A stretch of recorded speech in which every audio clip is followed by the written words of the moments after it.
Hello guys, कैसे हैं आप सभी। तो हम बात करेंगे 1990 में जो कश्मीर से पंडितों को निकाला गया था उसका रीजन सारा हम आपको बताएंगे। और द कश्मीर फाइल्स जो मूवी बनी है उसके बारे में हम बात करेंगे। तो ध्यान से वीडियो को देखें, 100% आपके सारे मुद्दे बिल्कुल क्लियर होने वाले हैं।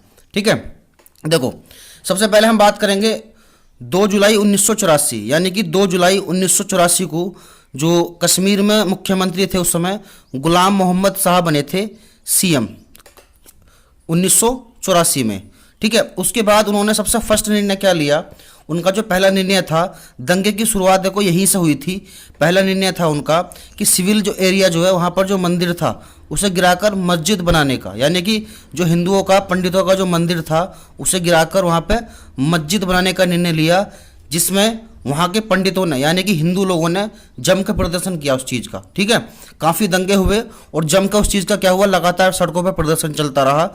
ठीक है, उसके बाद क्या हुआ, जो वहाँ के मुसलमान थे तो मुसलमान लोगों ने क्या किया, जवाब में उल्टा उन्होंने मुसलमानों ने पंडितों पर धावा बोला। ठीक है, तो पंडितों के साथ क्या हुआ वहाँ पर कि जब मुसलमानों ने पंडितों पर धावा बोला तो बदले में पंडितों पर रेप के आरोप, हत्या, भ्रष्टाचार मुसलमानों ने पंडितों के साथ किया। वहाँ पर पंडितों की बहुत ज़्यादा दुर्दशा उन्होंने की, जिसके कारण पंडितों के साथ बहुत भ्रष्टाचार हुआ। ठीक है, अब क्या हुआ, इसके चलते चलते जब दंगा ज़्यादा बढ़ने लगा, ठीक है, तो खुलेआम पंडितों के साथ भ्रष्टाचार होने लगा। तो उसके बाद क्या हुआ, 6 मार्च 1986 को जो गुलाम मोहम्मद शाह थे उनकी सरकार को बर्खास्त कर दिया गया, उनकी सरकार को रद्द कर दिया गया। कौन थे, वहाँ के जो राज्यपाल थे, वहाँ के राज्यपाल थे उस समय पे जगमोहन सिंह के द्वारा जब सरकार दंगा नहीं रोक पाई, सड़कों पर दिन दिहाड़े पंडितों के साथ दंगे होने लगे, ज़्यादा परेशान होने लगे हिंदू, तो सरकार दंगा न रोकने की वजह से राज्यपाल जगमोहन थे उनके द्वारा सरकार को बर्खास्त करा दिया गया। ठीक है, अब उसके बाद क्या हुआ, उसके बाद 200 जब सरकार बर्खास्त हो गई तो वहाँ पर 246 दिन तक उसके बाद पर कोई सरकार नहीं रही। उसके बाद राज्यपाल शासन वहाँ पर घोषित कर दिया गया। उसके बाद तो राज्यपाल शासन ही रहा उस समय 246 दिन तक। उसके बाद क्या हुआ, 7 नवंबर 1986, यानी कि 7 नवंबर 1986 को फारूक अब्दुल्ला की सरकार बनी वहाँ पर। उसके बाद तो हद ही हो गई बिल्कुल। उसके बाद क्या हुआ, दंगाइयों का आतंक बढ़ा, कश्मीर को भारत से अलग करने की चाल।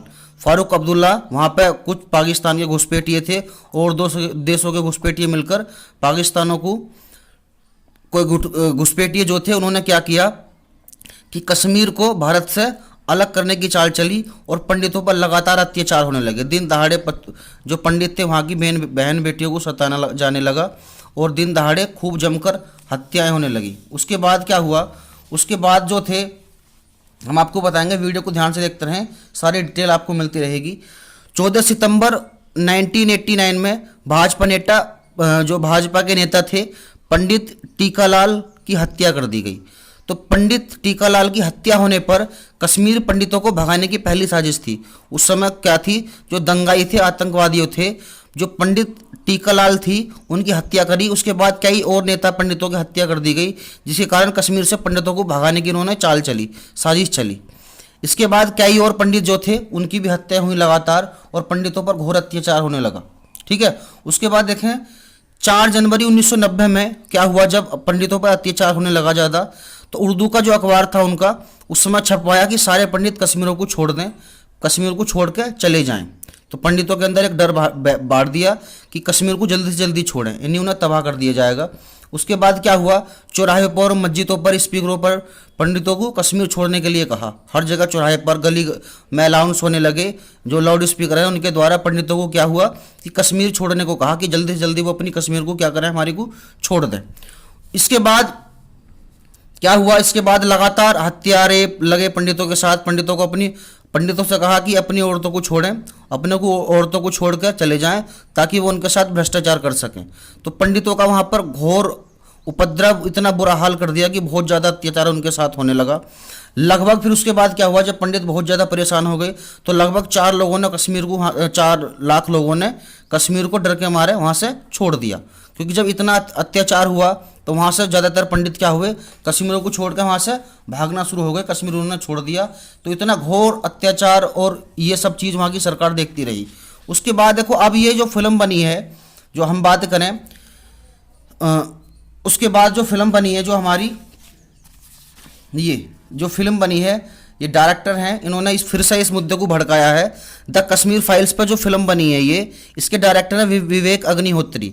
तो ये फिल्म ये जानबूझकर बनाई गई है ताकि ये मुद्दा दोबारा से उछले और फिल्म की मार्केटिंग जल्दी से जल्दी बढ़े और फिल्म हिट होवे। यही कारण है इस फिल्म बनाने का, ठीक है।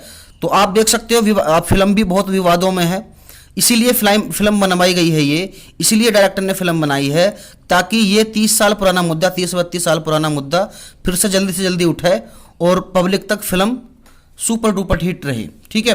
तो आप देख भी सकते हो इतने विवादों में होने के बाद फिल्म चंद दिनों में 100 करोड़ के लगभग पार पहुंचने वाली है, 100 करोड़ लगभग पार ही कर चुकी है फिल्म। तो इसी रीजन की वजह से ये फिल्म बनाई गई है।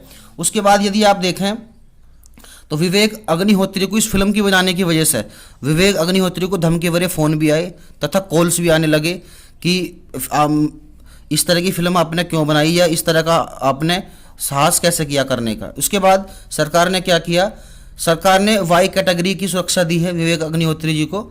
तो अब इस समय वो वाई कैटेगरी की सुरक्षा में है। तो आप देख सकते हो इस सारी वीडियो में मैंने आपको बताया कि दंगा कैसे शुरू हुआ और ये फिल्म इसलिए सोचकर बनाई गई है ताकि फिल्म हिट रहे, क्योंकि यह मुद्दा 30-32 साल से लगातार चल रहा है। तो विवेक अग्निहोत्री जो डायरेक्टर हैं उन्होंने इस चीज़ का फ़ायदा उठाकर इस फिल्म को बनाया और ताकि विवादों में रहें, ठीक है। Thank you.